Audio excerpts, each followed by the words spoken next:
श्री कृष्ण जन्मभूमि के तरफ से अध्यक्ष दिनेश शर्मा के द्वारा मुख्यमंत्री को एक ऐसा पत्र लिखा है जिससे समाज में एक माहौल गर्मा गया है।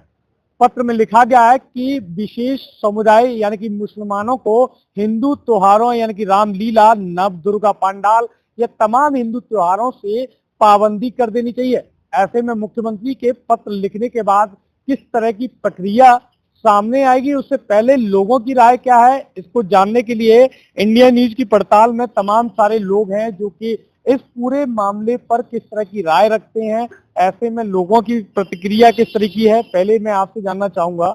माथे पर टीका लगा हुआ, एक अलग पहचान है हिंदुत्व की। ऐसे में जो संघर्ष समिति के जो अध्यक्ष हैं दिनेश शर्मा, उनके द्वारा मुख्यमंत्री पत्र लिखा है कि रामलीला और तमाम पंडालों में मुसलमानों को प्रवेश पर पाबंदी कर दी जाए। नहीं, ऐसा नहीं होना चाहिए। हिंदुत्व के सब लोग एक इस जनरेशन में सब लोग साथी के अगर चलेंगे, हिंदू मुस्लिम अलग अलग नहीं करना चाहिए भाई। पाबंदी के दौरान ये भी आरोप लगाया गया कि लोग आते हैं, लव जिहाद फैलाते हैं, माहौल खराब करने का प्रयास करते हैं, तो आप ऐसे कैसे मानते हैं? कुछ लोग होते हैं, अब कुछ लोगों की जैसे पूरे मुस्लिम समुदाय को थोड़ी ना आप निष्कासित कर देंगे देश से। ऐसे में आप मानते हैं भाईचारे का त्योहार होना बिल्कुल होना चाहिए, भाईचारे का त्योहार होना चाहिए, बिल्कुल। आप मानते हैं कि हिंदू त्योहार हमेशा से समाज को एकजुट करने का बिल्कुल रहना चाहिए। एकजुट ही रहेंगे तभी आगे देश चलेगा, ऐसे ही नहीं चलेगा। ऐसे में कई और लोग भी हैं। अगर देखा जाए तो मुस्लिम समाज के लोगों पर पाबंदी लगा दी गई हिंदू धर्म के लिए, इसको लेकर आरोप भी लगाए जा रहे हैं कि मुस्लिम समाज का जब व्यक्ति वहां पहुंचता है तो माहौल खराब करता है। क्या कहते हैं? वो ऐसा नहीं होना चाहिए। अगर ऐसा हुआ तो आपसी विवाद बढ़ जाएंगे। सौहार्द पर सवाल उठते हैं। सौहार्द तो देखो मुस्लिम हर कहीं पर है। देखो बिजनेस भी आज कहीं आप कुछ भी लेने आते तो मुस्लिम भी बहुत है, बिजनेस भी बहुत कर रहा है। कहीं ना कहीं मानते हैं सामाजिक बंटवारे का खेल खेला जा रहा है। अब ये तो मैं नहीं कह सकता। ऐसे में देखा जाए वो आरोप पत्र भी लगाते हैं कि माहौल जब खराब होता है तो लव जिहाद जैसी स्थितियां पैदा होती है। आप मानते हैं? वो तो होती है, स्थितियां तो पैदा होती हैं लव जिहाद वाली। तो हिंदू त्योहारों से दूर रहना चाहिए। हिंदू त्योहार ऐसे में कई और लोग भी हैं। आप बताइए। एक तरफ तो साधु संत सीधे तौर पर एक संदेश देते नजर आ रहा है कि सनातनी धर्मों को बिल्कुल। अब सीधे दिनेश शर्मा जो हैं, जो कृष्ण जन्मभूमि के संघर्ष समिति के अध्यक्ष हैं, उन्होंने मुख्यमंत्री को पत्र लिखा है और ऐसे में प्रतिक्रिया क्या आएगी वो अलग चीज है, लेकिन आम जनता का क्या रुख है कि हालांकि जो हिंदू त्योहार है उनसे दूर रहना चाहिए या नहीं रहना? देखिए, जिस प्रकार से मैं पहले भी कई बार कह चुका हूं कि हमारी बेटियों को जिस प्रकार से बहला फुसला के लव जिहाद, ये कैसे स्टार्ट होता है कि कोई किसी घर में काम करने आया, किसी नाटक के रूप में आया, किसी भी कार्य से आया, यानी कि उसने एंट्री करी, भाईजान ने किसी भी काम को लेकर एंट्री करी। वो भाईजान जहाँ एक तरफ बहन कहता है, माँ कहता है, उसी माँ बहन को लेके जाता है, भागता है।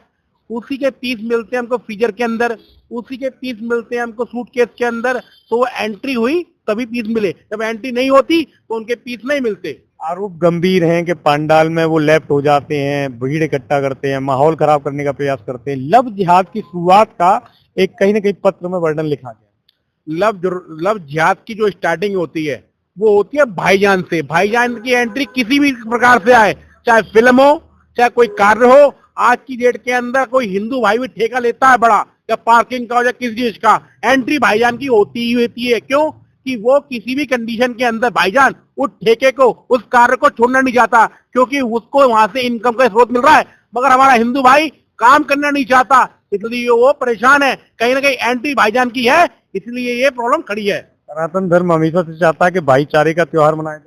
सनातन में एक छोटा सवाल है कि बच्चा जब जन्म लेता है वो कौन होता है? वो सनातनी होता है। उसके बाद उसको बनाया जाता है। जो बोलना चाह रहा हूँ समझ रहे हो, और मीडिया ही समझ रही है। जो बोलना, जब बच्चा जन्म होता है ना, वो सनातनी होता है। ये उनसे निकले हुए हैं भाईजान, ना कि हमसे। पत्र का समर्थन कर रहे हैं। बिल्कुल कर रहा हूं मैं। और इनकी एंट्री किसी भी कंडीशन में नहीं होनी चाहिए, चाहे उसके लिए हमको कितनी भी कुर्बानी देनी पड़ जाए, हम तैयार हैं। ऐसे में हिंदू जो सनातनी है बिल्कुल पत्र का समर्थन करते नजर आ रहे हैं। किस तरह का अगर प्रतिक्रिया आती है उधर से भी विरोध आएगा? खून खौलता है मेरा खून खौलता है। सब देख चुके हैं 1947, बाकी बहुत सी घटनाएं देख चुके हैं। इसके बारे में भाईजान का नाम ही लेना गुनाह है। भाईजान की एंट्री पर तमाम सवाल आ ही रहे हैं। ऐसे में आप मानते हैं बिल्कुल सनातनी धर्म के तमाम जो त्योहार हैं उनको लेकर अब पत्र भी लिखा गया है, आरोप पत्र पहले भी कई बार इस तरह के प्रयास किए गए। अब आप किस तरीके से मानते हैं? मैं बताना चाहूंगा कि मैं एक तो प्रॉपर सनातनी हूँ, लेकिन फिर भी मैं एक ही चीज बोलता हूँ कि मेरी किसी से कोई पर्सनल दुश्मनाई नहीं है, लेकिन मेरा मानना सिर्फ एक ही है कि जिस तरह से आज का माहौल बनता जा रहा है, जिस तरह से लोग आज एक दूसरे को बदनाम करते जा रहे हैं, जिस तरह से लोगों ने एक छवि बना रखी है एक दूसरे की, मैं उसके बिल्कुल खिलाफ हूँ। जैसे कि आप देख रहे हैं आज माहौल इतना कम्युनिटी वाला माहौल हो चुका है। आप अगर इनके बारे में कुछ भी बोलेंगे तो 50 लोग खड़े हो जाएंगे। अगर आप इनकी जनसंख्या की, इनकी लेवल की बात करेंगे तो इनके अंदर ना 50 जातियां होंगी, लेकिन कभी भी वो, अगर मैं एक बात करूं, 50 जातियां होंगी लेकिन रहते किसी एक मुसलमान पे बात आती है तो वो सब लोग एक हो जाते हैं। लेकिन जब बात हमारे सनातन के ऊपर आती है तो वहीं पे राजपूत अलग हो जाता है, वहीं पे जाट अलग हो जाता है, वहीं पे बनिया अलग हो जाता है। ये 50 समाज बन जाते हैं। हिंदुत्व में जातिवाद का समीकरण आ जाता है। बिल्कुल, हिंदुत्व में इतना समाजवादी इतना चेंज हो चुका है, हर एक इंसान अपने आप को एक अलग समाज में बना चुका है। लेकिन इसी की वजह से आज कम्युनिटी बढ़ती जा रही है, ये लोग इतने बढ़ते जा रहे हैं, इनकी वजह से इनकी जितनी भी चीजें हो रही है जो आज हम लोगों को दबाती जा रही है। मैं ये चाहता हूँ कि सभी सनातन एक हो और सभी सनातनी एक होकर के, एकजुट होकर के सनातन को आगे बढ़ाएं। पत्र में जिक्र किया गया है ये हमारे त्योहारों से नफरत भी करते हैं और फिर त्योहारों में इनकी एंट्री भी होती है, लव जिहाद जैसे षड्यंत्र रचे जाते हैं। मैं आपको बताता हूँ आज के समय में हो चुका है सिर्फ एक ही चीज कि लोग अपने आप को बना रहे हैं। तो उनका सिर्फ एक ही मकसद है कि हिंदुत्व को खत्म करना है। उनका सिर्फ एक ही मकसद है कि कुछ भी करो, कैसे भी करो, बस इनको उठने मत दो, और सनातन को दबाने का सबसे बड़ा षड्यंत्र रच रहा है। मुख्यमंत्री की लेकर क्या प्रतिक्रिया आएगी, क्या करना चाहिए? मुख्यमंत्री जी को जो पत्र लिखा गया है, मैं इस बात का बिल्कुल सपोर्ट हूँ, पूरा सपोर्ट में उनके साथ खड़ा हूँ कि इन्होंने जो किया है कि भाईजान की नो एंट्री होनी चाहिए, बिल्कुल नो एंट्री होनी चाहिए। और ऐसे लोग जो बिल्कुल आज के समय में सनातन के पीछा करने के लिए जो खड़े हैं, उनको तो बिल्कुल बैन कर देना चाहिए, बिल्कुल खत्म कर देना चाहिए। ऐसे लोगों को तो मार के बाहर कर देना चाहिए। ऐसे में आगरा की कई तस्वीरें आई कि यहीं आप जहाँ खड़े हैं थाना सदर में एक 2 लड़कियों का धर्मांतरण कराया गया, कहीं ना कहीं इसको लेकर सबक सीखने की आवश्यकता है। बिल्कुल, आप आज के समय में देख रहे हैं कि मैं उनकी बात नहीं कर रहा वो ऐसा क्या करते हैं, मैं तो अपने हिंदुत्व की बात करता हूँ कि इनकी नॉलेज ऐसी कहाँ चली गई है कि वो लोग भी अपना धर्म परिवर्तन करके इनके धर्म में जाते हैं। और इनके धर्म में क्या, हमारे पास ऐसी क्या कमी है जिससे सबसे ज्यादा हमारे पास हर चीज हमारे पास है, हर एक अच्छे इंसान है, पैसा है, समाज है, सब कुछ है और सबसे बेटर है। लेकिन फिर भी अपना समाज बदल करके जब वो वहां जाते हैं तो हमारे घर की बहन बेटियों के साथ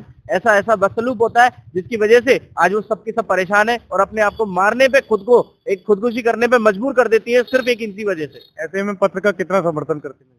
मैं ऐसे पत्र की अगर मैं बात करूं, मैं खुद भी पूरा सपोर्ट में हूं। हर एक इंसान से, हर एक सनातनी से कहना चाहूंगा कि इसका खुल के समर्थन करे, रोड पे उतर के समर्थन करे, हर एक जिस तरह से वो के रातों दिन एक करे। त्योहारों में किस तरह की, जैसे मान के चलिए पत्र तो एक अलग चीज होगी, प्रक्रिया आएगी नहीं आएगी, प्रतिक्रिया आएगी, खुद लोगों को स्वयं किस तरह की जिम्मेदारी उठानी? मैं एक ही चीज बोलूंगा, सबसे पहले जिस तरह से आप देख रहे हैं आजकल का माहौल इतना बदल चुका है कि पहले के त्योहारों में हम सबसे ज्यादा सब लोग बढ़कर के हिस्सा लेते थे। और आपने देखा होगा, अगर मैं यहीं पे डिफरेंस दिखा दूं, कि ये सब लोग मिलजुल करके बड़ी खुशियों के साथ, बड़े उल्लास के साथ अपना त्योहार मनाते हैं। और हमारी गवर्नमेंट सरकार भी इन्हीं को सबसे ज्यादा छुट्टियां प्रोवाइड कराती है। और आपने देखा इनफैक्ट हमारे इस साल में जितने हमारे बड़े बड़े त्योहार हुए हैं, एक हमारा बजरंग बली का जो जन्मदिन हम मनाते हैं, उस दिन तक की हमें छुट्टी नहीं मिलती है। तो मैं ये चाहता हूँ जितने भी हमारे लोग हैं वो बढ़ चढ़ करके, जितने भी सनातन के त्योहार होते हैं उनमें बढ़ चढ़ के हिस्सा ले, और हर सनातनी है हर एक त्योहार पे बढ़ चढ़ के हिस्सा लेकर के इसको महापर्व बनाए। आगरा में अवैध धर्मांतरण को लेकर कुछ कहना चाहिए? हाँ जी, अभी जो धरना खुला था और दिल्ली से और कलकत्ता से कहीं कहीं जगहों से छापेमारी हुई, जो एसीपी साहब थे हमारे ताजगंज के, नाम ही लूंगा, उनका बहुत बड़ा सहयोग रहा और उन्होंने अपनी जान पे खेलकर उनको पकड़ा। जो सुनने में आया पत्रकारों के माध्यम से, मगर जिन लड़कियों के सबसे पहले प्रार्थना किया था और एफआईआर दर्ज हुई थी सोशल मीडिया के माध्यम से, पत्रकारों के माध्यम से, मुझे ये मालूम पड़ा अभी चंद दिनों पहले कि वो लड़कियां कहीं ना कहीं मिसिंग हो गई है। जिन लड़कियों के माध्यम से इतना बड़ा धर्मांतर खुला पूरे देश का, झिंगूर बाबा, ये बाबा, फलाना बाबा, करोड़ रुपए की संपत्ति है, वो लड़कियां गायब हो गई है। जैसा कि हमारे भाई ने बताया, शिव गुप्ता जी ने, कि हिंदू एक नहीं है, मैं सरदार हूं, मैं जाट हूं, मैं यादव हूं, मैं ब्राह्मण हूं, मैं पंडित हूं। जिस टाइम हम हिंदू एक हो जाएंगे तो ये 50 नहीं 100 से डरेंगे। ऐसे में प्रतिक्रिया राय यही है कि समर्थन करते नजर आ रहे हैं। फुल सपोर्ट, खुल के, जय श्री राम, जय हिंदू राष्ट्र। ऐसे में ये वो लोग थे जो कि समर्थन करते नजर आ रहे हैं पत्र का, और ऐसे में मुख्यमंत्री योगी आदित्यनाथ की इस पूरे पत्र पर क्या प्रतिक्रिया आएगी, हिंदू त्योहारों को लेकर मुसलमानों को कितना दूर रखा जाएगा, पत्र की कितनी मान्यता रहेगी, और ऐसे में लोगों की राय, यानी कि इंडिया न्यूज की चौपाल में साफ तौर पर देख सकते हैं कि लोगों की अलग अलग राय दिखाई दे रही है। इंडिया न्यूज के लिए मैं मयंक त्यागी, आगरा।